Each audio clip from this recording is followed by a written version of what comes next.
العالمين والصلاة والسلام على رسول الله وعلى آله وصحبه أجمعين ومن تبعهم بإحسان إلى يوم الدين. الصلاة والسلام على رسول الله وعلى آله وصحبه أجمعين. أما بعد.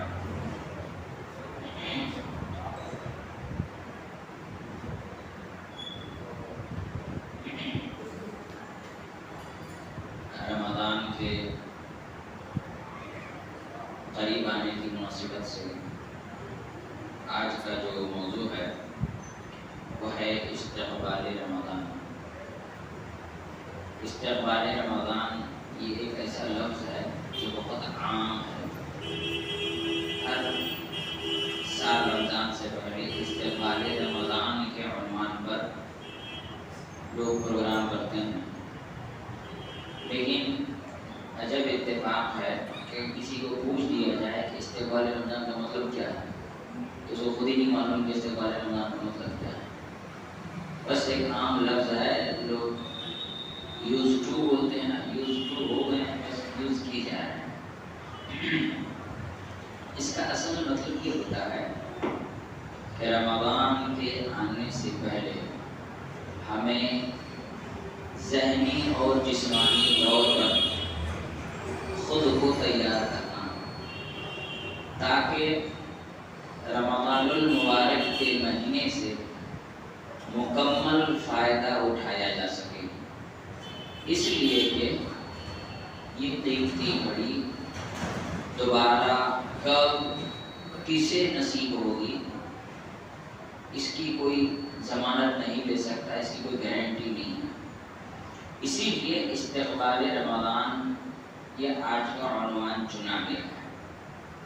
یعنی ہم فزیکلی اور مینٹلی، ذہنی اور جسمانی طور پر اپنے آپ کو اس طرح سے تیار کر لیں کہ جب یہ مہینہ آئے تو اس کا کوئی بھی لمحہ، کوئی بھی سیکنڈ، کوئی بھی گھڑی ایسی نہ ہو کہ گزر جانے کے بعد ہمیں اس بات کا قیامت کے دن افسوس ہو کہ وہ لمحہ اگر ہم کام میں لگائے ہوتے، اس سے اگر ہم نے فائدہ اٹھایا ہوتا تو یقیناً یہ ہمارے لیے بہت بہتر ہے.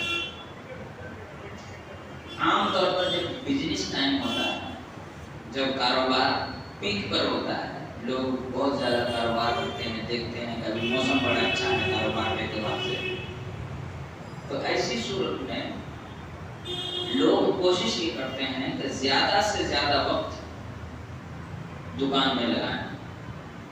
کمپنیاں زیادہ سے زیادہ کوشش کرتی ہے کہ ہم کوٹیشن کو بڑھا دیں، زیادہ سے زیادہ سپلائی ہو سکے، ہے نا.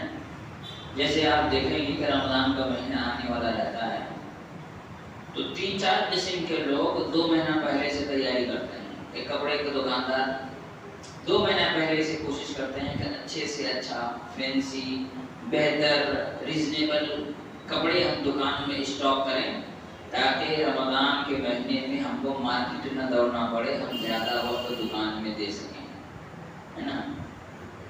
وہیں پر پھل فروٹ والوں کو آپ دیکھیں گے کہ رمضان کا مہینہ ہے، لوگ پھل کھاتے ہیں افطار کے لیے، تو وہ کوشش کرتے ہیں کہ جتنا زیادہ ہو سکے اسٹاک کیا جا سکے تاکہ رمضان کے مہینے میں زیادہ سے زیادہ ہم پھل بیچ سکیں.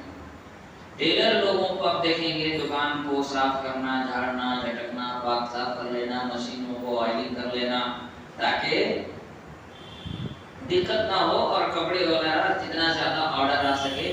اگر نارمل ٹائم پہ ٹیلر کے یہاں 2 کاریگر رہتے ہیں تو رمضان میں 2 کاریگر بڑھا لیتا ہے تاکہ زیادہ سے زیادہ پیسہ کمایا جا سکے، ہے نا. تو جب انسان دنیا کمانے کے معاملے میں اپنے آپ کو اتنا زیادہ فٹ کرنا چاہتا ہے، سیف کرنا چاہتا ہے، تو کیا آخرت کے معاملے میں یہ ٹینشن انسان کو نہیں ہونا چاہیے کہ رمضان کا مہینہ اس کی فضیلتیں، برکتیں معلوم ہے سبھی مسلمانوں کو، سب اس کو جانتے ہیں، سب اس کے بارے میں ہر سال سنتے ہیں. کیا ہم اپنے آپ کو ذہنی طور پر اور جسمانی طور پر اس طرح سے فٹ نہ کر لیں کہ رمضان کی کوئی بھی گھڑی یا کوئی بھی سیکنڈ ایسا نہ ہو کہ اس کے گزر جانے پر ہم کو کل قیامت کے دن افسوس ہو کہ اگر اس لمحے کو ہم نے عبادت میں لگایا ہوتا، صحیح ڈھنگ سے استعمال کیا ہوتا، یوز کیا ہوتا، تو ضرور ہمیں اس لمحے کا آج بینیفٹ ملتا، فائدہ ملتا۔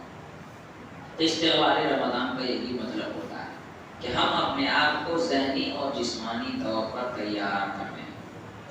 میں نے نارملی کچھ ایسی چیزیں بیان کرنے کا ارادہ کیا ہے۔ 4 دن پہلے ایک کتاب میرے ہاتھ لگی، بڑی اچھی کتاب ہے اور ہے تو بڑی پتلی لیکن بہت ڈھیر ساری باتیں اس میں ہیں کہ رمضان کے متعلق ہمیں بہت ساری چیزیں اس میں سیکھنے کے لیے ملیں گی۔ الگ الگ ٹاپکس کو یہاں اکٹھا کیا گیا ہے۔ سب سے پہلی بات یہ ہے کہ رمضان المبارک سے فائدہ اٹھانے کے لیے ہمیں جن چیزوں کی ضرورت ہے، جن باتوں کو جاننا سمجھنا ضروری ہے، وہ کیا ہے؟ کہتے ہیں الدورۃ الاولی الفائزون فی رمضان، رمضان میں کامیابی حاصل کرنے والے لوگوں کے لیے کن باتوں کی ضرورت ہے؟ کہتے ہیں کہ رمضان کا جو موسم ہے اس کی اہمیت کیا ہے، یہ سب سے پہلا کہتے ہیں کہ معرفت ہدی نبی صلی اللہ علیہ وسلم فی صیام رمضان و اتباعہ، رمضان کے مہینے سے مکمل طور پر فائدہ اٹھانے کے لیے، رمضان کے مہینے سے مکمل طور پر فائدہ اٹھانے کے لیے جن باتوں کا جاننا ضروری ہے، ان میں سب سے پہلی بات یہ ہے کہ ہم ان باتوں کو جانیں اور سیکھیں کہ اللہ کے رسول صلی اللہ علیہ وسلم کی ہدایت کیا ہے اس رمضان کے مناسبت سے، اور اس کی اتباع و پیروی کرنا۔ اس لیے کہ جب تک ہمیں یہ معلوم نہیں ہوگا کہ اللہ کے رسول صلی اللہ علیہ وسلم اس مہینے کو کیسے گزارتے تھے، تو ہم حقیقی معنوں میں اس مہینے کا حق نہیں ادا کر سکتے۔ تو رمضان سے فائدہ اٹھانے کے لیے سب سے پہلی بات یہ ہے کہ رمضان کے روزے سے متعلق نبی کریم صلی اللہ علیہ وسلم کی ہدایتوں کو جاننا اور اس کی اتباع کرنا لازم اور ضروری ہے۔ انشاءاللہ اگلے دروس میں یا پھر ہمارے ہاں جو کولکاتہ شہری جمعیت کے ذریعے اہتمام ورکشاپ ہوتا ہے، اس میں رمضان کے احکام و مسائل پر گفتگو کی جاتی ہے، اس لیے ہم اس پر یہاں زیادہ تفصیل سے گفتگو نہیں کریں گے، وہاں تو انشاءاللہ سنیں گے اس مسئلے کا۔ دوسری بات جو بتانے کی ضرورت ہے وہ یہ ہے کہ معرفت و حقیقت الصیام، روزے کی حقیقت کیا ہے، اس کا فلسفہ کیا ہے، صوم صیام کا مقصد کیا ہے۔ جب تک ہم اسے نہیں جانیں گے تب تک ہم اس مقصد کو حاصل نہیں کر سکتے۔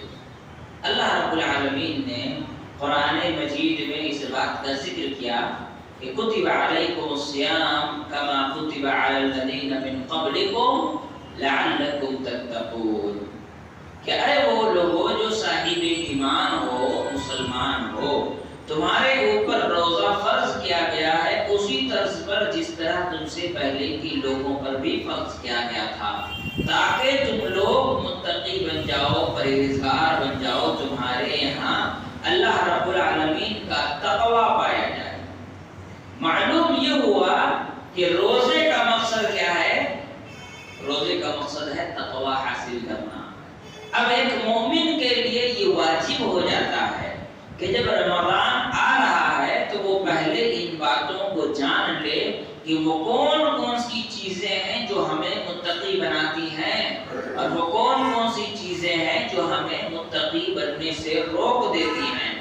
تو جن چیزوں سے تقوی حاصل ہو ان تمام چیزوں کو حاصل کرنا، اپنانا، اس کا اہتمام کرنا، اور وہ ساری چیزیں جو ہمارے متقی بننے سے روک دیتی ہیں، تقوی کے راستے میں رکاوٹ بن جاتی ہیں، ان تمام چیزوں کو چھوڑ دینا ہم تمام لوگوں کے لیے واجب اور ضروری ہوتا ہے۔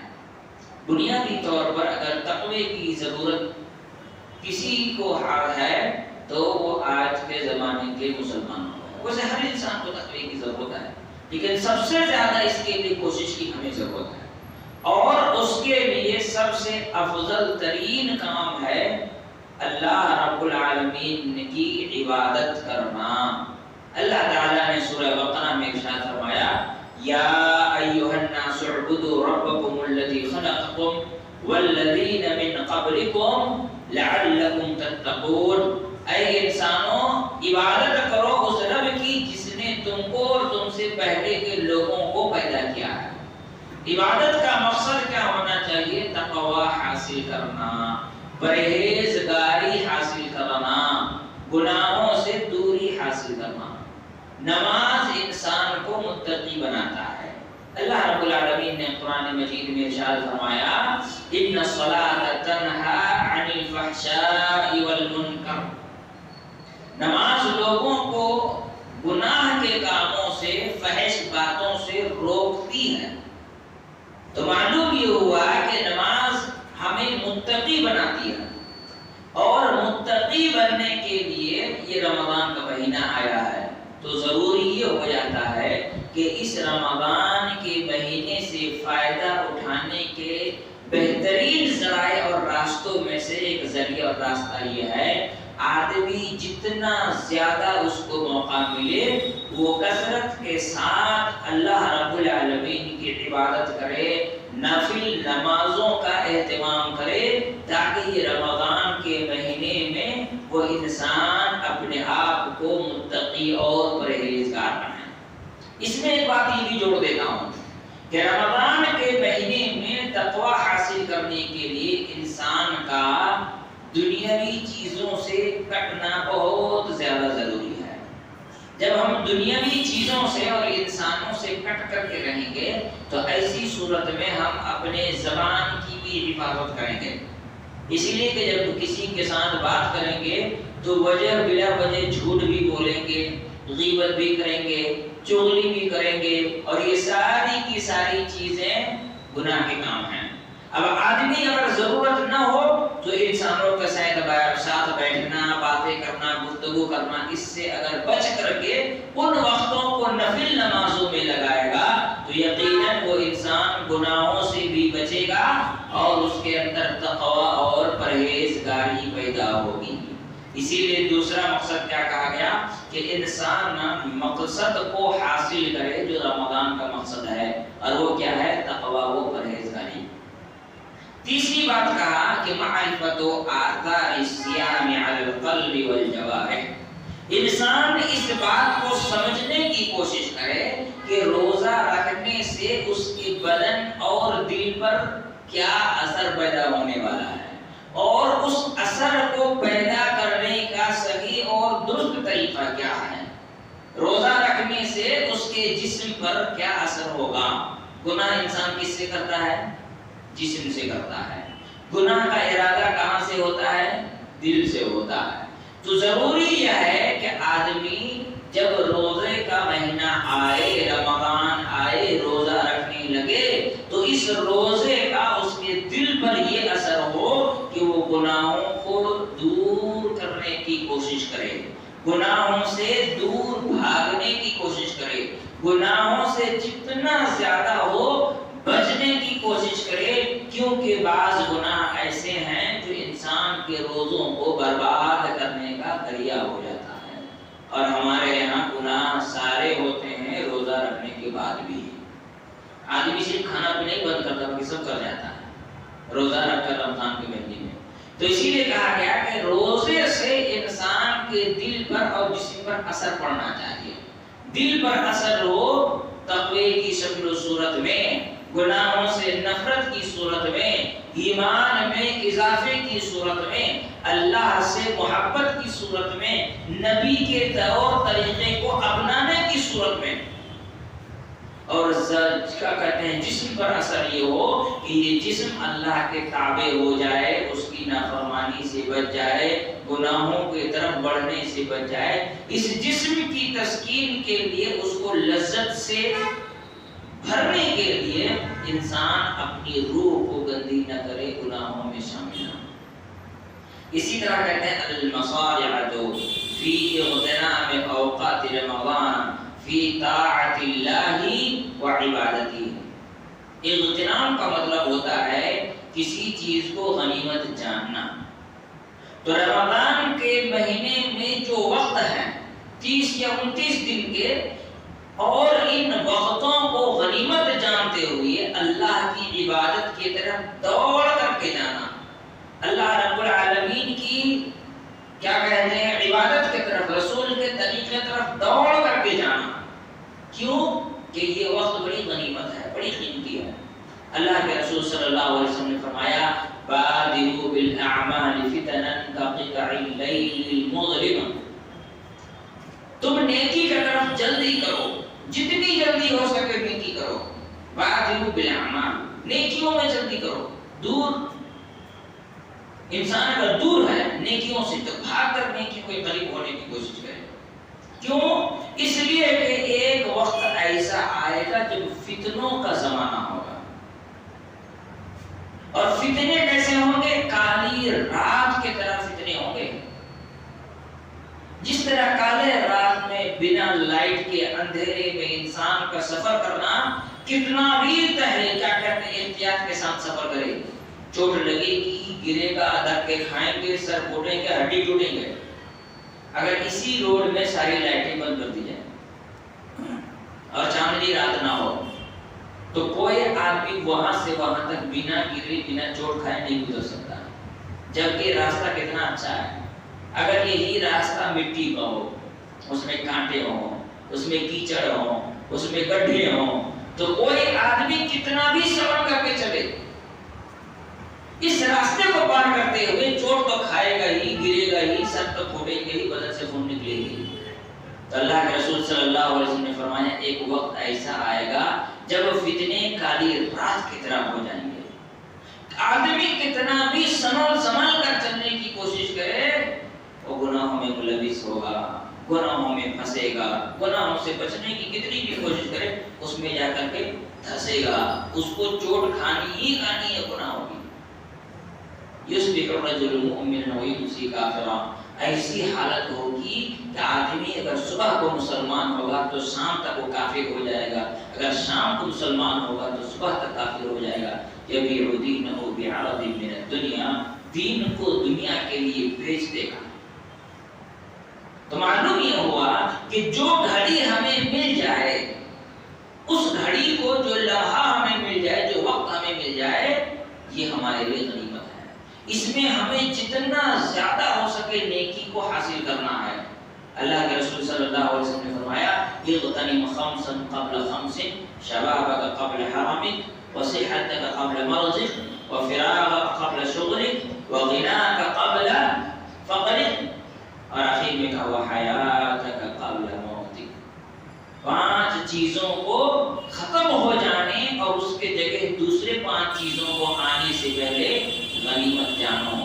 جوانی کو، بڑھاپے سے پہلے، صحت و تندرستی کو، بیمار ہو جانے سے پہلے، خالی وقت کو بزی ہو جانے سے پہلے، اسی طرح سے مالداری کو اپنے فقیر اور محتاج ہو جانے سے پہلے، اور اسی طرح سے زندگی کو موت سے پہلے غنیمت جانو. اس کی میں تشریح نہیں کروں گا، بڑا لمبا وقت چلا جائے گا، لیکن اس میں 2 پوائنٹ بتانا چاہتا ہوں. پہلی 3 بات، ایک جوانی میں جسم میں جتنی طاقت ہوتی ہے بڑھاپے میں نہیں ہو پاتی. کتنے بزرگ لوگ ہوتے ہیں یہ کہتے ہیں کہ مولانا روزہ نہیں رکھ پاتا ہوں، کوئی طریقہ کچھ بتائیے کیا کریں، فدیہ دے دیں یا کیا کریں، ہے نا.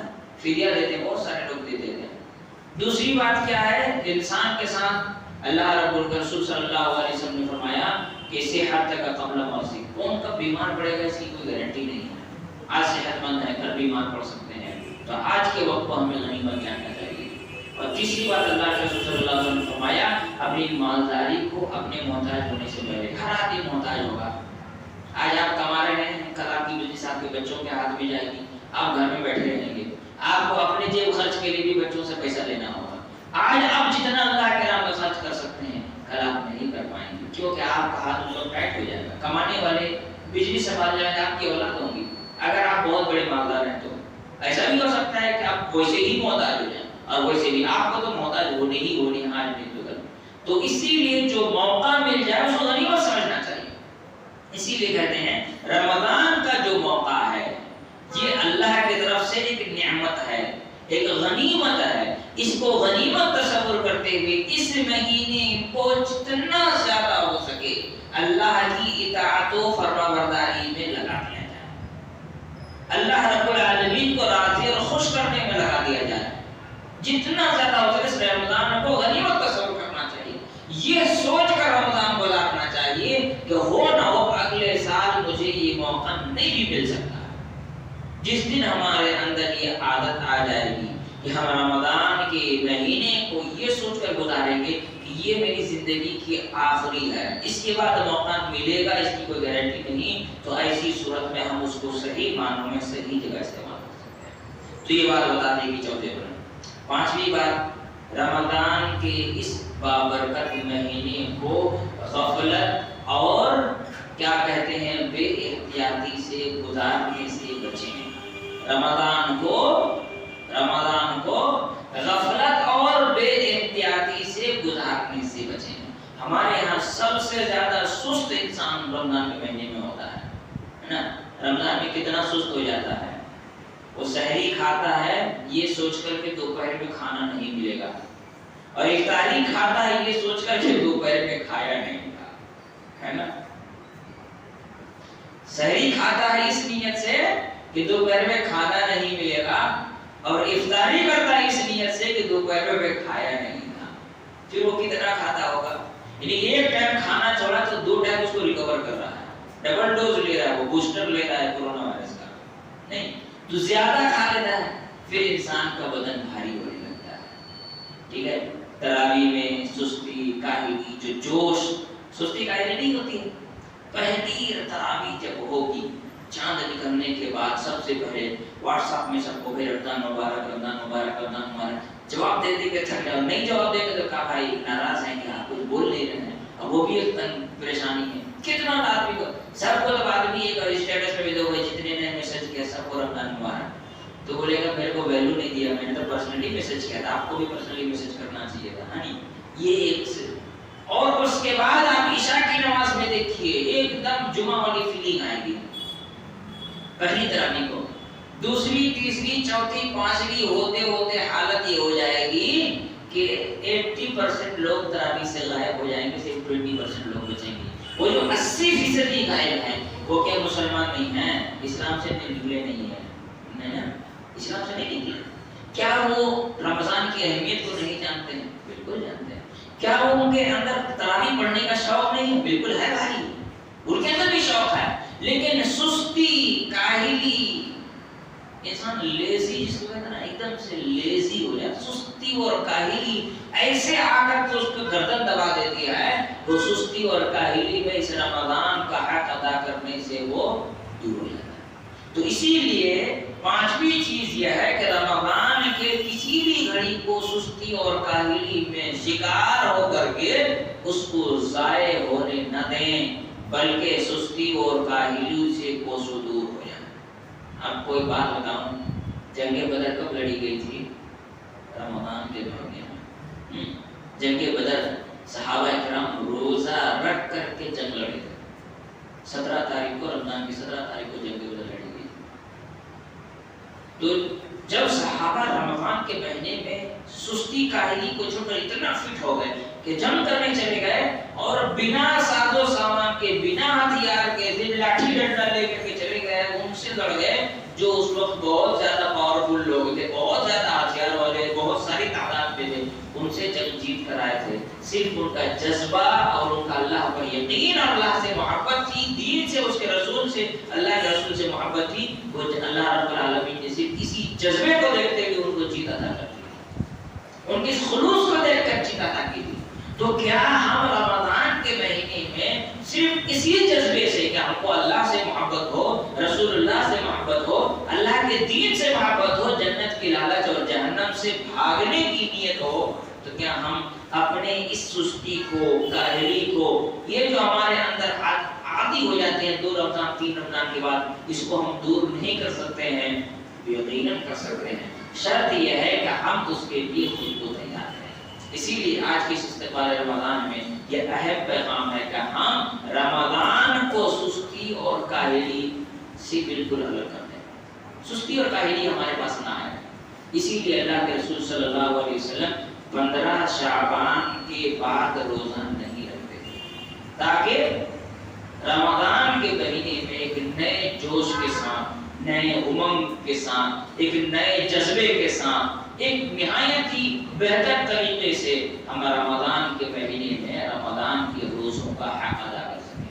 یہ اللہ کے رسول صلی اللہ علیہ وسلم کی سنت مبارکہ ہے۔ تو یہ معاملہ ہوا کہ رمضان کے مہینے سے فائدہ اٹھانے کے لیے ہمیں کیا کرنا چاہیے۔ تیسری بات، رمضان کے 3 بنیادی فائدے، رمضان کے 3 بنیادی فائدے جو تقوی کے ماتحت ہے وہ کیا ہیں؟ رمضان کا 3 بنیادی فائدہ، پہلا فائدہ ہے کف البطن والفرج عن قضاء الشہوہ، پیٹ اور شرمگاہوں کو شہوتوں سے بچا لینا، پیٹ اور شرمگاہ کو شہوتوں سے بچانا۔ بڑی پیاری حدیث ہے۔ اللہ کے رسول صلی اللہ علیہ وسلم نے فرمایا قیامت کے دن جب انسان ایک ایک نیکی کے لیے ترسے گا، اس دن رمضان یا اس دن روزہ اور قرآن مجید انسان کے حق میں سفارشی بن کر اللہ کے سامنے حاضری دیں گے۔ رمضان کے دن سے ہی مسلم کی روایت ہے۔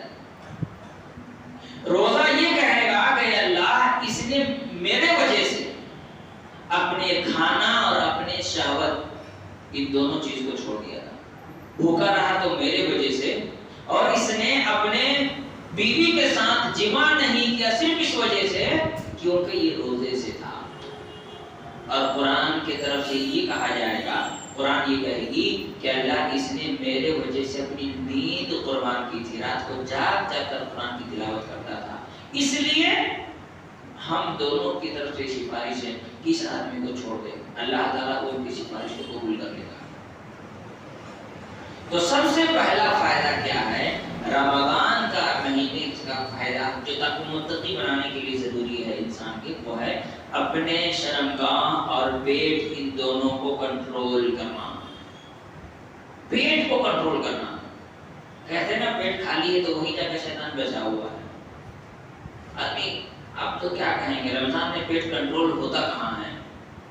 نہیں، سحری میں چبا کے کھایا، اس کے بعد سو گیا، ٹھیک ظہر میں اٹھے گا، ظہر میں نماز کے لیے آئے گا بیچارہ، نماز پڑھے گا، نماز پڑھ لینے کے بعد کچھ لوگوں سے کیا حال ہے، خیریت ہے کیا، پہلے ہی دن کا بات ہے بھائی تمہاری آنکھیں دبی لگی، بولتے ہیں وہ کچھ نہیں، وہ تھوڑا سا ایسیڈیٹی ہو رہا ہے نا، بہت دن کے بعد روزہ رکھے ہیں، اس کی وجہ سے تھوڑا سا ایسیڈیٹی ہوتی ہے، کیونکہ بیچ میں روزہ رکھنے کی عادت نہیں ہوتی ہے نا، وہ 360 دن کے بعد ہی ڈائریکٹ روزہ رکھا ہے، تو ایسیڈیٹی بھی ہوگی اس کو، تھوڑا سا ایسا ہو رہا ہے، تھوڑا پانی پی لیا ہے، تھوڑا دیر سے اٹھے، پہلے دن سے ہی آدمی کو ایسا لگے گا جیسے روزہ رکھ کے ہم، پھر کوئی اگر کچھ غلط بات زبان سے نکال دیا، ٹھیک ہے، جیسے 3:30 ہو رہے ہوں، وہ 4:30 بول رہے روزہ رکھ کیا، پہلے دن تو اس کا مذاق اڑایا جائے گا روزہ کا نام لے کر، ہے نا، یہ کیا جائے گا۔ اور پھر وہ آدمی اسی طرح سے ظہر سے لے کے عصر ایسے ہی گزار دے گا، پھر عصر کے بعد تو عورتیں گھر میں افطار بنا لیں گے اور مرد پھل فروٹ خریدنے میں بزی ہو جائیں گے، ایسے کرتے کرتے افطار کا ٹائم آ جائے گا۔ یہ تو ہم لوگوں کا روزہ ہے، یہ ہمارا روزہ ہے، سچ ہے نا؟ ایسے روزہ رکھ کے فائدہ ہے۔ سب سے پہلی چیز یہ ہے کہ اپنے بھوک پر کنٹرول کرنا۔ سارا دنیا میں جو ساری مصیبتیں کس وجہ سے، بھوک کھانے کے لیے نا، آدمی اس لیے کماتا ہے کہ میں بھوکا نہ مر جاؤں یا میری اولاد بھوکی نہ مر جائے۔ آدمی کھانے کے لیے جو بدعت کرتے پھرتے ہیں لوگ، فاتحہ پڑھتے پھرتے ہیں، کس لیے؟ حلوئی کھانے کے لیے۔ ابھی معراج کیا نام ہے، ابھی نیاز کھا گئے، ابھی نیاز فاتحہ کھا گئے، 2 ہو گیا، 22 کو اور 27 رجب کو، 15 شعبان کو پھر کھائیں گے تباہ کر کے۔ یہ کس لیے؟ کھانے کے لیے، اس کے علاوہ کیا ہے؟ مولویوں نے کھانے کے لیے سکھایا ہے لوگوں کو۔ تو سب سے پہلی چیز اپنی بھوک پر کنٹرول، یہ روزہ سکھاتا ہے۔ اپنے پیٹ کو کنٹرول کرنا، بھوکا رہنے کے عادی بنانا۔ ہمیں پتہ تو چلے کہ وہ غریب، وہ مسکین جن کے یہاں کھانا نہیں بنتے، وہ اپنی زندگی کیسے گزارتے ہیں، لیکن ہمیں پتہ کیسے چلے گا؟ تو کھاتے ہی اتنا زیادہ ہے شہری میں کہ دوسرے دن صبح تک ہم کو بھوک نہ لگے، اتنا کھا لیتے ہیں۔ اللہ کے رسول صلی اللہ علیہ وسلم کی طرح سحری کیجیے، کبھی 2 کھجور اور 1 گلاس پانی میں سحری کر لیجیے، اور اسی 2 کھجور اور 1 گلاس پانی سے افطار کیجیے، اور ایک ہفتہ ایسے روزہ رکھ کر کے دیکھیے، آپ کو یقیناً یہ بات کا احساس ہو جائے گا کہ واقعی روزہ ہوتا کیا ہے، اور اس کی حفاظت کرنے کے لیے پھر آپ آٹومیٹک سیدھے ہو جائیں گے، نہیں بھائی اتنی تکلیف سے روزہ رکھ رہا ہوں، اس کا ثواب اگر ضائع کر دیا تو پھر بھوک کر کے کوئی فائدہ نہیں ہوگا نا۔ تب وہ آدمی ہمارے یہاں سچ بتا رہا ہوں، یہ سچائی ہے، یہ سائیکولوجی انسان کے ذہن کی بات ہے۔ انسان جو روزہ رکھ کر کے گناہوں سے نہیں دور بھاگتا ہے، اس کی وجہ یہ ہے کہ روزہ رکھ کے اس کو احساس ہی نہیں ہوتا ہے کہ وہ بھوکا ہے۔ تو بھوک کا احساس ہونا واجب ہے روزے کی حالت میں۔ ہاں، اسی لیے اللہ کے رسول صلی اللہ علیہ وسلم نے فرمایا انسان روزہ رکھ کے جب بھوکا رہتا ہے تو پیٹ سے جو بدبو نکلتی ہے وہ اللہ رب العالمین کو مشک سے زیادہ پسند ہے، اس لیے کہ وہ پیٹ بھوکا ہوتا ہے۔ ہمارے پیٹ کی بدبو تو آئے گی ہی نہیں کبھی زندگی میں، اتنا تو کھا ہی لیتے ہم لوگ سحری میں۔ یقین مانیے بہت زیادہ سحری کھانا یہ ہمارے روزوں کو برباد کرنے کا سب سے پہلا اسٹیپ ہے، سب سے پہلا اسٹیپ ہمارے روزوں کو برباد کرنے کا۔ آپ کو روزہ رکھ کر تکلیف کا احساس ہونا چاہیے، جب اس کا احساس ہوگا تب آپ یہ سوچیں گے کہ اتنی تکلیف سے جو میں روزہ رکھا ہوں اس کو بچانا چاہیے، اس کو برباد نہیں کرنا چاہیے، اس کی حفاظت ہونی چاہیے۔ دوسری بات کیا بتائی گئی؟ شرمگاہوں کی حفاظت۔ اپنی بیوی گھر میں ہے، سامنے ہے، دیکھ رہے ہو دن بھر، اس کے باوجود جس کو اللہ نے حلال کیا ہے اس سے آپ جمع نہیں کرتے، اس سے دور رہتے ہیں۔ دور رہتے مطلب اس کا کہتے ہیں پروسیجر سے دور رہ رہے ہیں، اپنے شہوت کو کنٹرول کر رہے ہیں، اپنے شہوتوں کو کنٹرول کر رہے ہیں۔ اللہ کے رسول صلی اللہ علیہ وسلم نے فرمایا یا معشر الشباب من استطاع منکم الباءۃ فلیتزوج فإنه اغض للبصر واحسن للفرج۔ اے میرے جوانوں کی جماعت، تم میں سے جو اس بات کی طاقت رکھتا ہے اپنی بیوی کی ضرورتوں کو پوری کرے، کھانا کھلا سکے، اس کے دوا کا علاج کرا سکے، اس کو کپڑے لا کر دے سکے، اس کی ضرورتوں کو پوری کر سکے، جائز ضرورت، بکواس قسم کی ضرورت نہیں، اسے چاہیے کہ وہ نکاح کر لے، کیونکہ یہ آنکھوں کو جھکا دینے والی چیز ہے، یہ شرمگاہوں کو حفاظت میں رکھنے والی چیز ہے۔ فَإِن لَّمْ يَسْتَطِعْ، جس کے پاس اس کی طاقت نہیں ہے، فَإِنَّهُ لَهُ بِالصَّوْمِ، اس کے لیے کیا ہے؟ فَعَلَيْهِ بِالصَّوْمِ، اس کے لیے کیا ہے؟ روزہ رکھنا ہے، روزوں کا اہتمام کریں، کثرت سے روزہ رکھیں۔ کیوں؟ فَإِنَّهُ لَهُ وِجَاءٌ، اس لیے کہ یہ روزہ جو ہے یہ انسان کے ہیومن باڈی میں شہوتوں کو بھڑکانے والی چیزوں کو کاٹ دیتا ہے۔ بات سمجھ میں آ رہی؟ تو دوسری بات کیا بتائی گئی کہ انقضاء الشہوہ، شہوتوں سے اپنے شرمگاہوں کی حفاظت کرنا۔ جب ایک انسان رمضان کے مہینے میں اللہ کے ڈر سے اپنی بیوی کے ساتھ جمع نہیں کرتا تو پوری زندگی کسی اور کے ساتھ زنا کیوں کرے گا اگر اس کے دل میں اللہ کا ڈر ہوگا؟ لیکن بہت سارے لوگ اس کو نہیں مانتے، کوئی سوال آتا ہے مولانا ایسا ہو گیا ہے نا۔ دوسری بات کیا ہے؟ اللہ کے رسول صلی اللہ علیہ وسلم نے فرمایا، رسول نے بتایا، یہاں صاحب کتاب کہتے ہیں کف النظر واللسان والید والرجل والسمع وسائر الجوارح عن الآثام۔ متقی بننے کے لیے ضروری ہے کہ آدمی اپنے نگاہ، اپنے زبان، اپنے ہاتھ، اپنے پیر، اپنے کان اور جسم کے ہر پارٹس، ہر عضو کو گناہوں میں داخل ہونے سے روک دے۔ متقی بننے کے لیے یعنی رمضان سے روزے سے فائدہ اٹھانے کے لیے دوسرا اہم ترین کام کیا ہے؟ اپنے زبان، اپنے ہاتھ، اپنے پیر، اپنے کان، اپنی آنکھیں، ان تمام چیزوں کو گناہوں سے روک لے۔ اگر نہیں روکے گا تو متقی نہیں ہو پائے گا۔ افطار خریدنے جائیے، اتنی گالی سنائی دیتی ہے کہ اللہ معاف کرے، ہے نا؟ نہیں خریدتے ہیں مارکیٹ میں، روزہ رکھ کر آدمی گالی دی جائے۔ میں نے ایک آدمی سے کہا کہ بھائی روزہ رکھے ہو، ہاں کافر تھوڑی ہو، لیکن کافر نہیں ہو لیکن حرکت تو نہیں ایسے کر رہے ہو۔ اب مشورہ چلے جائیے، ہے نا؟ 2 مرتبہ میں ایسی کسی مناسبت سے چلا کے رمضان کے مہینے مشورہ، اللہ معاف کرے، سب ایک سے گالی پیش بھی بیٹھے ہو وہاں پہ، اس سے بھی کوئی بڑی ڈگری ہو، ہر سیکنڈ میں ایک گالی زبان سے نکل رہی ہے، اس کو سب روزے سے ہیں، سب بول رہے ہیں ہم لوگ روزے سے ہیں۔ یہ ہے روزے کی حالت۔ روزہ رکھ کر کے انسان اپنے نگاہوں کو نیچی رکھے. روزہ رکھ کے واٹس ایپ پھاٹنے والے مجھ کو ذرا بتائیں اپنی نگاہوں کو کیسے صاف رکھیں. واٹس ایپ، فیس بک، انسٹاگرام، خیر واٹس ایپ بھی تو کم سے کم محدود ہے، جن کے کانٹیکٹس ہیں انہیں کا اسٹیٹس دکھے گا، ٹھیک ہے، اور جن کا نہیں ہے ان کا نہیں دکھے گا. لیکن فیس بک میں اور انسٹاگرام میں جو طوفان بدتمیزی مچا رکھا ہے لوگوں نے، جو شیطان کو انسان اپنے اندر داخل کر لیتا ہے اور اس کے بعد اس میں جو گندی حرکتیں کر رہا ہے، لگا رکھا ہے آدمی. کیا یہ ساری چیزیں ہم نہیں دیکھتے ہیں؟ نہیں بھائی، میں کوئی غلط پروفائل نہیں ڈالتا، آپ نہیں ڈالتے ہیں، کوئی دوسرا ڈالتا ہے، وہ آتا ہے کہ نہیں آپ کے سامنے آٹومیٹک آ جاتا ہے. اب ذرا بتائیں کہ انسان روزہ رکھ کر اپنے نگاہوں کی حفاظت ہی نہیں کیا تو پھر کیا کا روزہ رکھا؟ اسی لیے اب تو میں آپ کو کیا بتاؤں، رمضان کے مہینے میں تاخ رات تھی، مسجد میں آدمی موبائل میں سب لوگ دعا کر رہے ہیں، لوگ بیٹھے فیس بک آن رہے ہیں. کس لیے؟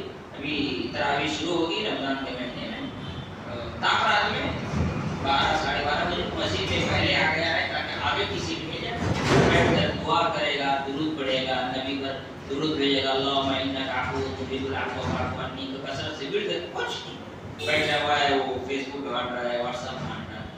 ایک کم وقت آئی پی ایل بھی رمضان میں آیا تھا، عیسیٰ بھائی کے لیے نہیں معلوم کو بھی آیا تھا، کچھ نہ کچھ ہوتا ہی ہے. سلام پھیرنے کے بعد آدمی ایسے کر کے کیا کہتے ہیں گوگل میں اسکور چیک کرتا ہے کس نے کتنا بنایا، پھر اٹھ کر بولتا ہے وہ چلا گیا، وہ مر گیا، یعنی مطلب یہ کیا کہتے ہیں آؤٹ ہو گیا. پھر رمضان کا مہینہ ہے، روزہ رکھے ہو، کہاں لہو لعب میں مبتلا ہو. اسی طرح اسی لیے کہا گیا کہ اپنے ہاتھ، اپنے پیر، اپنی آنکھ، اپنی زبان، ان تمام چیزوں کو گناہوں سے انسان بچائے، یعنی پورا جسم اس کے گناہ سے بچنا چاہیے، تب جا کر کے انسان روزے سے فائدہ اٹھا سکتا ہے. اب اس کے بارے میں دلیلیں سامنے انشاءاللہ آئیں گی. تیسری بات کیا ہے؟ صوب القلب عن الہمم الدنیہ والافکار المبعدہ عن اللہ تعالی وکفہ عما سوى اللہ بالکلیہ. کہتے ہیں دل سے روزہ رکھے آدمی، دل سے روزہ رکھے، اور دل کا روزہ کیا ہے؟ انسان اپنے گناہوں کے جو کیا کہتے ہیں وسوسے ہیں اس سے اپنے آپ کو بچائے. وہ سارے افکار، وہ خیالات، وہ گندی سوچ، اسی کہیں گے گندی سوچ سے اپنے آپ کو بچائے، اور ان ساری سوچ سے اپنے آپ کو بچائے جو انسان کو اللہ سے دور کر دیتا ہے، اور اپنے دل کو خالص اللہ رب العالمین کے لیے پاک و صاف کرے. یعنی اس کے دل میں اگر کوئی ایسی بات آتی ہے جو گناہ کے ہیں، اگر کوئی ایسی بات آتی ہے جو اللہ سے دور کرنے کے ہیں، تو فوراً اس سے پاک و صاف ہونے کی کوشش کرے، استغفار پڑھے، دعا پڑھے، درود پڑھے، آیت الکرسی پڑھے، اعوذ باللہ پڑھے، تاکہ اس کا ذہن، اس کا دماغ وہاں سے ہٹ جائے. وہ گناہ تو نہیں کر رہے، لیکن کیا ہوا دل میں آ رہا ہے، تو وہ تو دل پر کنٹرول تھوڑی ہے نا، دل کے اوپر کنٹرول نہیں ہے. کس نے کہا دل کے اوپر کنٹرول نہیں ہے؟ دل کو بھی قابو کیا جا سکتا ہے، شرط یہ ہے کہ اس کے لیے وہ طریقہ اپناؤ جو اللہ کے رسول صلی اللہ علیہ وسلم نے بتایا. دل میں وسوسے آتے ہوں، دل میں خیال آتا ہو، دل میں کوئی بات آتی ہو ایسی جو قرآن کے خلاف ہے، حدیث کے خلاف ہے، یہ کوئی گندی سوچ انسان کے اندر آ رہا ہے، تو ایسی صورت میں انسان کو کیا کرنا چاہیے؟ انسان فوراً اپنے دماغ کو صاف کرے، اعوذ باللہ پڑھے، آیت الکرسی پڑھے، اللہ کے رسول صلی اللہ علیہ وسلم پر درود پڑھے. یہ چیزیں کیا ہیں؟ جب انسان آیت الکرسی پڑھتا ہے یا اعوذ باللہ پڑھتا ہے یا رسول صلی اللہ علیہ وسلم پر درود پر خاص کر کے درود و شریف پڑھتا ہے، تو درود پڑھنے سے کیا ہوں گے؟ اس سے گناہ مٹائے جائیں گے، اللہ کی رحمت آئے گی. جب رحمت آئے گی تو ساری چیزیں اس کے اندر سے بھاگنے چھوڑ جائیں. یہ نہیں ہے کہ آدمی گناہ نہیں کر رہا ہے تو کیا ہوا؟ آدمی گناہ کے لیے سوچ رہا ہے. یہ آدمی کب کرتا ہے؟ یہ آدمی کب کرتا ہے؟ 10-20 رمضان کے بعد چاروں طرف ہورڈنگ لگتی ہے، کیا 10 دن کا، 3 دن کا، 2 دن کا ٹرپ روزہ رکھ کر کے آدمی بوجھ چلے دبے جا رہا ہے، ہلکا کرنا ہے اس کو، نیکی کو ہٹا کر کے تھوڑا تھوڑا ایکول کرنا ہے، لیول کرنا ہے، اس کو لگا ہوا ہے. 3 دن کا دیگا، 3 دن کا مندرمنی، یہاں شملہ آدمی گھومنے جا رہا ہے. پھر پلان ہوتا ہے کہ ڈی جے لے کے جانا ہے کہ نہیں جانا ہے، پھر ساتھی پلان کرتا ہے کہ وہاں مت جاؤ یار، وہاں پہ تو حکا بات نہیں ہے، تو وہاں جا نہیں ہوتا ہے. روزہ رکھ کر ہی پلاننگ کرتا ہے کہ نہیں کرتا ہے؟ بالکل کرتا ہے، روزہ رکھ کر کے پلاننگ۔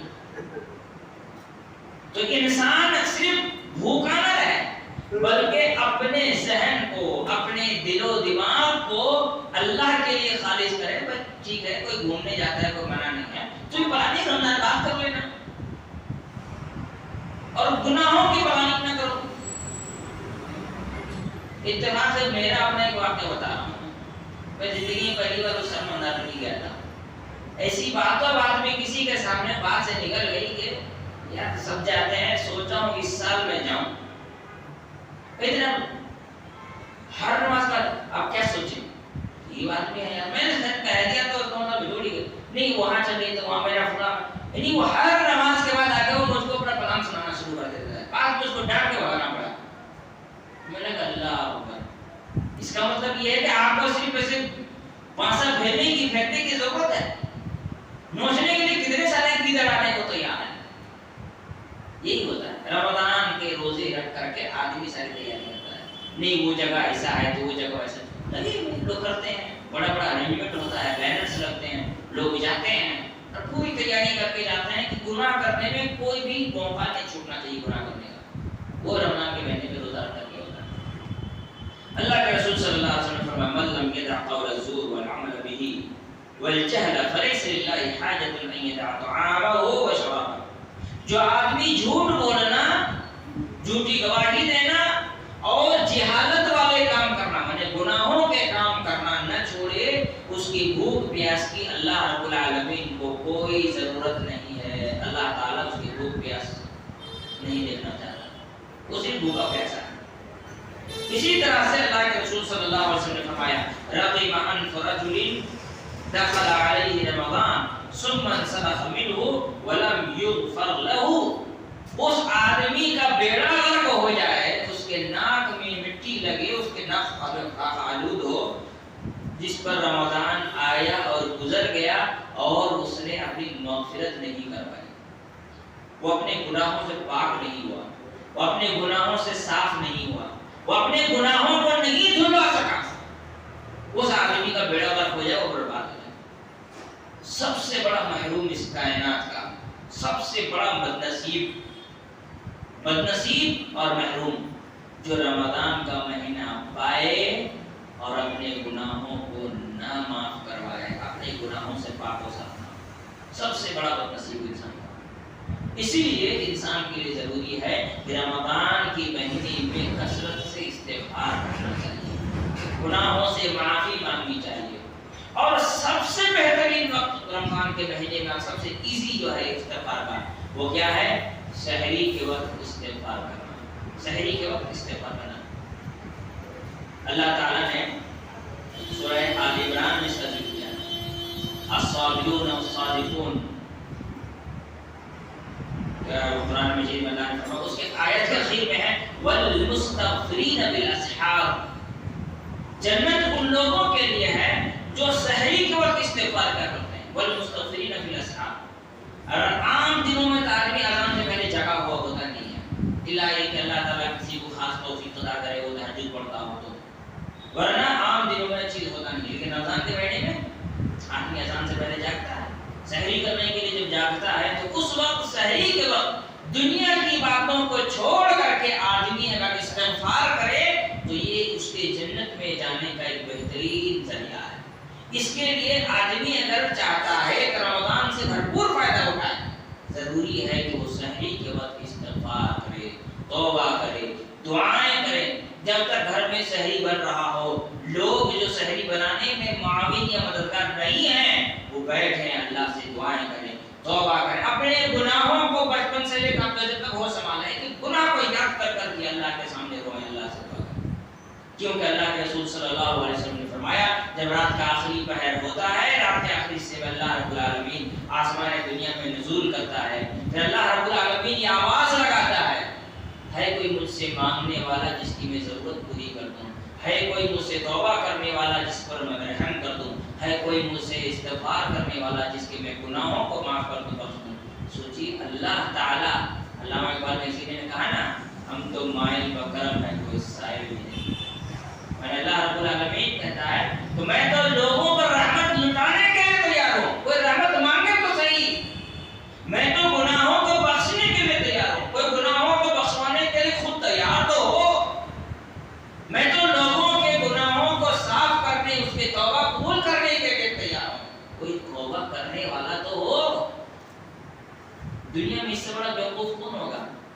جس کو سامنے سے کچھ مل رہا ہو رحمت اور نعمت اور لینے کے لیے نہ جائے، یہ سب سے بڑا بیوقوف ہوا۔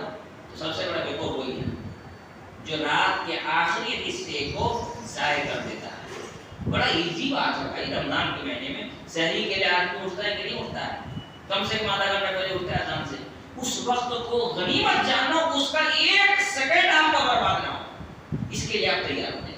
ایک سیکنڈ، 30 روزہ رکھتے ہیں تو 30، اور 29 رکھتے ہیں تو 29۔ آپ کی زندگی کے یہ وہ لمحات ہوں گے جو آپ کو جنتی یا جہنمی بنائے گا۔ اللہ کے رسول صلی اللہ علیہ وسلم نے یہ بھی فرمایا، جب رمضان کا مہینہ آتا ہے تو ایسی صورت میں صبح سے لے کر شام تک، اور صبح سے لے کر شام سے لے کر صبح تک، دو الگ الگ فرشتے آتے ہیں، آواز لگاتے، فرشتے آتے ہیں، آواز آتے ہیں کہ یا باغی الخیر اقبل، اے نیکی کرنے والے اور آگے بڑھ، بڑے اس کی حوصلہ افزائی کرتے ہیں۔ وباغی الشر اقصد، اے گناہ کرنے والے اب تو ڈر جا، اب تو رک جا، اب تو سمجھ جا، اب تو گناہوں کو چھوڑ دے۔ فرشتے آواز لگاتے ہیں، سوچیے فرشتے آواز لگاتے ہیں، اور اللہ رب العالمین دن کو ہاتھ پھیلاتا ہے تاکہ رات کے گنہگاروں کو معاف کر دے، اور رات کو ہاتھ پھیلاتا ہے تاکہ دن کے گناہوں کو گنہگاروں کو معاف کر دے۔ ہے نا؟ ساری حدیثیں ہیں، ہم نے سنی، ہم کوئی نئی حدیث تو نہیں سنا رہا ہے، ہم سب عمل نہیں کرتے، ہم اس سے بھاگے رہتے ہیں۔ اسی لیے کیا کہا اللہ کے رسول صلی اللہ علیہ وسلم نے، اس آدمی کا بیڑا غرق ہو گیا جو آدمی رمضان پائے لیکن اپنے گناہوں کو نہ بخش پائے۔ اسی طرح مسند احمد کی حدیث اللہ کے رسول صلی اللہ علیہ وسلم فرمایا، رب صائم حظه من صيامه الجوع والعطش ورب قائم حظه من قيامه السحر۔ اللہ کے رسول صلی اللہ علیہ وسلم نے فرمایا کہ بہت سے روزے دار ایسے ہیں جن کو بھوک پیاس کے سوا کچھ نہیں ملتا، بہت سارے تہجد گزار ایسے ہیں جن کو رات جاگنے کے علاوہ کچھ نہیں ملتا۔ اللہ معاف کرے، اللہ تعالی ہم لوگوں کو ایسے بد نصیب ہونے سے بچائے کہ روزہ بھی رکھ رہا ہو لیکن بھوک پیاس کے علاوہ کچھ ہی نہیں مل رہا، یعنی محنت بھی کی اور فائدہ کچھ بھی نہیں ہو رہا۔ آدمی کھڑے ہو کر قیام الليل کے، کتنے سارے بزرگوں کو دیکھتا ہوں اللہ اکبر تراویح مناتے ہیں، تراویح پڑھتے ہیں، کتنے سارے لوگ بیمار ہوتے ہیں، طاقت نہیں ہوتی ہے کہ اگر نارملی نماز لمبی ہو جائے تو بیچارے کھڑے ہو کر نماز نہیں پڑھ پاتے ہیں، لیکن تراویح میں آتے ہیں نماز پڑھتے ہیں۔ لیکن میرا سوال ہے کہ آپ اتنی محنت جو کر رہے ہیں، آپ ذرا اس بات پر بھی غور کریں، اس محنت سے آپ کو کچھ مل رہا ہے کہ نہیں؟ اگر مل رہا ہے تو بہت اچھی بات ہے، اگر نہیں مل رہا ہے تو سوچیے کیوں نہیں مل رہا ہے، اس کو حاصل کرنے کی کوشش کریں۔ اسی لیے اللہ کے رسول صلی اللہ علیہ وسلم نے فرمایا بہت سے روزے دار ہیں جن کو بھوک پیاس کے علاوہ کچھ نہیں ملتا، اور بہت سے تہجد گزار ایسے ہیں جن کو رات جاگنے کے سوا ہاتھ میں کچھ نہیں ملتا۔ آپ سوچیے بھوک پیاس لے کے ہم لوگ کیا کریں گے، رات جاگ کے ہم کیا کریں گے اگر ثواب ہی نہ مل رہا ہے؟ تو یہ میرے بھائی، میرے دوستوں، میرے بزرگوں، رمضان کے مہینے سے یہ فائدہ اٹھانے کے طریقوں میں سے ایک ہے۔ اب ہمیں اور وقت ہے نا ابھی تھوڑا سا، میں بھی ایک ہی پیج ختم کیا ہوں، ہے کتاب 16 پیج کی، اب ایک ہی پیج ہوا میرا، ٹھیک ہے۔ اب اہداف رمضانی ہیں، رمضان کے ہمارے کچھ ٹارگیٹس ہونا چاہیے، ان ٹارگیٹ کو لے کر ہم اگر چلیں گے نا تو انشاءاللہ ہمارا رمضان بہتر گزرے گا۔ سب سے پہلا ختم القرآن مرتن کل 3 ایام او 5 او کل اسبوع، اللہ اکبر، یہ اگر مل جائے تو سب سے بڑی خوش نصیبی کی بات ہے کہ انسان یہ ٹارگیٹ لے کر چلے کہ رمضان میں ہر 3 دن میں ایک بار، یا تو پھر کیا کہتے ہیں ہر 5 دن میں، یا ہر ہفتے، کم سے کم ہفتے میں ایک بار قرآن ضرور مکمل کرے۔ ہفتے میں ایک مرتبہ کرے گا تو رمضان میں 4 مرتبہ قرآن مکمل کر لے گا انشاءاللہ۔ علماء محدثین، اب سوچیے وہ قرآن کیسے پڑھتے تھے اس رمضان کے مہینے میں؟ امام شافعی رحمۃ اللہ علیہ، امام احمد بن حنبل رحمۃ اللہ علیہ، امام ابراہیم نخعی رحمۃ اللہ علیہ، اور دیگر بہت سارے محدثین کے بارے میں آتا ہے رمضان کے مہینے میں حدیث پڑھاتے نہیں تھے، سب بند کر دیتے تھے اور قرآن پڑھنے میں لگ جاتے، تب کہتے تھے ھذا شہر القرآن، یہ قرآن کا مہینہ ہے، اسی میں محنت کرو۔ نئے کپڑے سلوانا میرے بھائی اچھی بات ہے، عید میں اچھا کپڑا پہننا چاہیے۔ میں بتاؤں میرا نیا کپڑا کب سلایا ہوں؟ بقرعید کے بعد میں سلا لیا تھا۔ کب سلایا؟ بقرعید کے بعد۔ اب رمضان میں مارکیٹ گھومتے ہیں کپڑا ڈھونڈنے کے لیے، آپ عید کے لیے سامان خریدنے جاتے ہیں رمضان کے مہینے میں. میں تو ہمیشہ یہ کہتا ہوں. دیکھیے ایک حدیث میں آپ کو سناتا ہوں پھر بات آگے بڑھاتا ہوں. اللہ کے رسول صلی اللہ علیہ وسلم نے فرمایا مروا اولادکم بالصلاۃ وهم ابناء سبع واضربوهم وهم ابناء 10. اپنے بچوں کو 7 سال میں نماز پڑھانے کا اور پڑھنے کا حکم دو اور 10 سال میں مارو اگر وہ نماز نہیں پڑھتے ہیں. شریعت کیا کہتی ہے؟ حدیث یہ کہتی ہے کہ جب تک بچہ بالغ نہ ہو اس کے گناہ کو اللہ تعالیٰ نہیں دیکھتا. 7 سال میں کون بالغ ہوتا ہے؟ 10 میں کوئی بالغ ہو جاتا ہے؟ کم سے کم 12 سال تو لگ ہی جاتے ہیں آج کی تاریخ میں بالغ ہونے میں. ذہنی طور پر بہت پہلی بالغ ہو جاتا ہوگا لیکن فزیکلی بالغ ہونے میں کم سے کم 12 سال تو لگ ہی جاتے ہیں. لیکن اللہ کے رسول صلی اللہ علیہ وسلم نے فرمایا 7 سال میں حکم دو 10 میں پٹائی شروع کر دو. مطلب وقت سے پہلے تیاری کرو. وقت سے پہلے تیاری کرو. ہمیں چاہیے کہ ہم رمضان کے مہینے میں ایک چاند رات میں جوتا خریدنا کیا ہے؟ کوئی خاص ثواب ہے اس کا بھائی؟ کوئی خاص شاید چاند رات میں جوتا خریدنا سنت ہو یا نفلی عبادت ہو یا کوئی خاص نیکی ہو اس دن جوتا خریدنے سے نیکی. آپ چاند رات میں آپ دیکھیے جہاں بھی جوتے کی دکان ہے خاص کر جوتے کی دکان سارے جوتا خور وہاں پہ پہنچے رہتے ہیں. سارے جوتا خور ادھر سے ادھر جوتے کے چکر پڑے رہتے ہیں. ایک مرتبہ تو ایک لڑکے نے ایک لڑکے کو چیلنج کر دیا کہ تو چاند رات میں جوتا دکان جائے گا. بولے اس سال میں نہیں جاؤں گا. بولے چلے اگر تو نہیں گیا تو پھر تیرا نام بدل دیں گے. گیا چیلنج کر کے بولا میں نہیں جاؤں پھر بھی گیا. نہیں میرے لیے نہیں بیٹے کے لیے لینے گیا.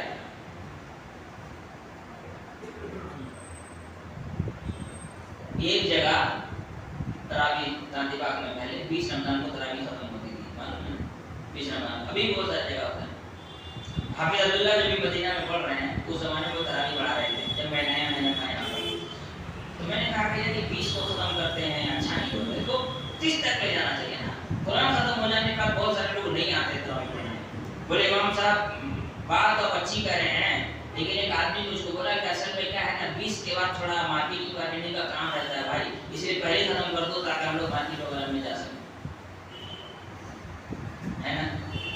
آج بھی کر سکتے ہیں. اچھا یہ 20 کو ختم کہیں نہیں ہوتا ہے شبینہ تراویح ایک رات تراویح پڑھ کے ختم. میں یہ سوچتا ہوں اللہ معاف کرے ان ڈیلروں کا رمضان کیسے گزرتا ہو. ان لوگوں کے روزے کی کیا حالت ہوتی ہوگی. رات جاگ جاگ کر کپڑے سیتے نہیں لوگ قضا کر کر کے نماز پڑھتے ہیں. ان کا رمضان کیسے گزرتا ہو. بہت بھیانک بات کیا چلی تھی ہماری کہ کم سے کم 3 دن زیادہ سے زیادہ 7 دن کم سے کم 3 دن میں آدمی قرآن کی تلاوت کرے. کتنی خوش نصیبی کی بات ہے. اللہ رب العالمین ایک کا 10 کا 700 سے زیادہ ثواب دیتا ہے. رمضان کے مہینے میں قرآن کی تلاوت کرنا وسیع عظیم کام ہے. کتنا عظیم جانتے ہیں. اللہ کے رسول صلی اللہ علیہ وسلم کے ساتھ قرآن کی تلاوت کے لیے جبرائیل علیہ السلام اتر کے آتے تھے. جبرائیل علیہ السلام اتر کے آتے تھے رسول اللہ صلی اللہ علیہ وسلم کے ساتھ تلاوت کرنے کے لیے قرآن. اور ہمارے پاس کیا حال ہے ہم کسی طرح سے کھینچ تان کر کے بڑی مشکل سے رمضان میں ایک مرتبہ قرآن ختم کر لیتے ہیں تو سمجھتے ہیں کہ ہماری نیا پار ہے. شیخ ابن باز رحمۃ اللہ علیہ کا ایک آڈیو میں سن رہا تھا. ایک مرتبہ اس میں کہہ رہے تھے کہ انسان کے لیے نا ذکر و اذکار کا ایک بہترین ذریعہ کیا ہے تلاوت قرآن. بہترین ذریعہ ذکر و اذکار کا. کیا دعا کروں کیا اذکار پڑھوں سمجھ میں نہیں آ رہا ہے. بہت مرتبہ سبحان اللہ بھی کہہ لیا الحمدللہ بھی کہہ لیا اللہ اکبر کچھ نہیں نا تلاوت کرنا شروع کر دیا. ایک ٹارگیٹ ہونا چاہیے نا کہ ایک دن میں ہم کو اتنا تلاوت کرنا ہے تاکہ ہم 3 دن میں یا 5 دن میں یا 7 دن مکمل رمضان تراویح کا اہتمام کریں گے. کہا بھائی تراویح میں نہیں تھے نہیں وہ تھوڑا دکان میں تھا میں پڑھا گھر میں اکیلے پڑھا ہے یہ بھی تو ہے. میں گھر میں اکیلے پڑھا نہیں بھائی گھر میں اکیلے تو ساتھ میں پڑھنا کوئی منع کیا ہے. رمضان میں تو کم سے کم جماعت کے ساتھ امام کے ساتھ پڑھو. یہ حضرت عمر رضی اللہ تعالیٰ عنہ جن کی حضرت عمر کی سنت ہے نہیں جماعت کے ساتھ رمضان میں مکمل رمضان تراویح پڑھنا جس میں صحابہ کا اجماع ہے. اور ایسی تراویح ہوتی تھی صحابہ کرام رضوان اللہ علیہم اجمعین کے زمانے میں کہتے وکان القاری یقرؤ بالبعید حتی کنا نصلی علی العصا یا حتی کنا نعتمد علی العصا. قاری ایک ایک رکعت میں 100 آیت پڑھتا تھا. 100 آیت مطلب سمجھتے ہیں آدھا بار سے زیادہ. حتی کننا نعتمد علی العصا، یہاں تک کہ ہمیں لاٹھیوں کے سہارے کھڑے ہونا پڑتا تھا. اور جب فجر کے لیے جب ہم جاتے تھے کیا کہتے گھر واپس، تو ایسی صورت میں فجر ہونے کے بالکل قریب ہوتا تھا، سحری کھانے کے لیے تھوڑا سا ہم لوگوں کو موقع ملتا. اتنی لمبی تراویح ہوتی تھی صحابہ کرام. اللہ کے رسول صلی اللہ علیہ وسلم کتنی نماز پڑھتے تھے؟ ان ربک یعلم انک تقوم ادنی من ثلثی اللیل ونصفہ وثلثہ ون تھرڈ، کبھی آدھی رات. 1/3 مطلب کتنا گھنٹہ ہوگا؟ کم سے کم 3 گھنٹہ. کم سے کم ہمارے یہاں پر ٹارگیٹ ہوتا ہے کہ مولانا کم کتنا بھی اچھی تلاوت کر لیں آپ، کم سے کم نے بہت زیادہ ہو تو 10 بجے تک، اس کے بعد ہم لوگ نہیں کر پائیں گے. میں اس معاملے میں تھوڑا سا اختلاف رکھتا ہوں لوگوں سے. بھئی یہ نفل نماز ہے، واجب تو ہے نہیں، لہذا سب کی رعایت کرنا یہاں واجب نہیں ہے. واجب وہاں ہے جو فرض نماز ہے. اللہ کے رسول صلی اللہ علیہ وسلم حضرت معاذ رضی اللہ عنہ کہا تھا کہ جب تم نماز پڑھاؤ تو سبح اسم ربک الاعلی اور کیا کہتے ہیں اقرأ باسم ربک الذی خلق پڑھا کرو، سورہ علق پڑھا کرو. کیوں اقرأ باسم ربک الذی خلق یہ پڑھا کرو؟ کیوں؟ اس لیے کہ لوگوں کے لیے آسانی ہو. یہ فرض نماز میں، نفل میں تھوڑی اس کا اہتمام کرنا. تراویح کے معاملے میں ہمیں تھوڑا سا صبر رکھنا ہوگا، تھوڑی سی لمبی تراویح. کیونکہ تراویح جو بنا ہے ترویحہ سے بنا ہے. ترویحہ کا معنی 4 رکعت کے بعد کچھ دیر سستانا، کچھ دیر سستانا. بھئی اتنی لمبی 4 رکعت ہو کہ کچھ دیر سستانا پڑے. اب 4 ہی رکعت شارٹ ہو رہے تو سستائیے گا کس لیے؟ اور یہی حال ہمارا کیا ہے تاخیراتوں میں بھی ہوتا ہے. نہیں ہونا چاہیے، بہت غلط ہے. یہ تراویح وہ نہیں ہے جو مطلوب ہے شریعت میں. ہم لوگ یقیناً پڑھتے ہیں، کھانا پوری کرتے ہیں اور اس میں بھی کوئی امام غلط نہیں پڑھتا. تو اس بات کا پورا اعتماد ٹارگیٹ ہونا چاہیے کہ کچھ بھی ہو جائے، کوئی ناگہانی صورت ہو تو الگ بات ہے، لیکن امام کے ساتھ ہم تراویح مکمل پڑھیں گے. اس بات کا انسان کیا یہ ہونا چاہیے. اس طرح اس المحافظ علی الصلوات الخمس فی جماعت طول الشهر والاستمرار على ذلك بعد رمضان لقول النبي صلى الله عليه وسلم من صلى 40 يوما في جماعة يدرك التكبيرة الأولى كتب له براءتان، براءة من النار وبراءة من النفاق. مسلم کی حدیث ہے. کیا کرنا ہے؟ یہ ٹارگیٹ ہو کہ کسی بھی صورت میں 5 وقت کی نمازوں میں تکبیر اولی ہماری نہ چھوٹے. تکبیر اولی تو اقامت کے ساتھ ہم نماز پڑھیں گے. تکبیر اولی ہماری نہ چھوٹے کسی بھی صورت میں، پورا رمضان اور اس کے بعد بھی اس کو مکمل کریں.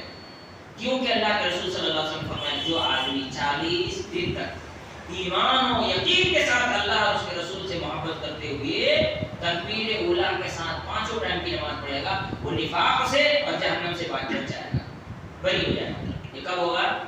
ایمان اور یقین کے ساتھ اللہ اور اس کے رسول سے محبت کرتے ہوئے. یہ ہمارا ٹارگیٹ ہونا چاہیے کہ رمضان میں ہم کچھ بھی ہو جائے تکبیر اولی نہیں چھوڑنی چاہیے.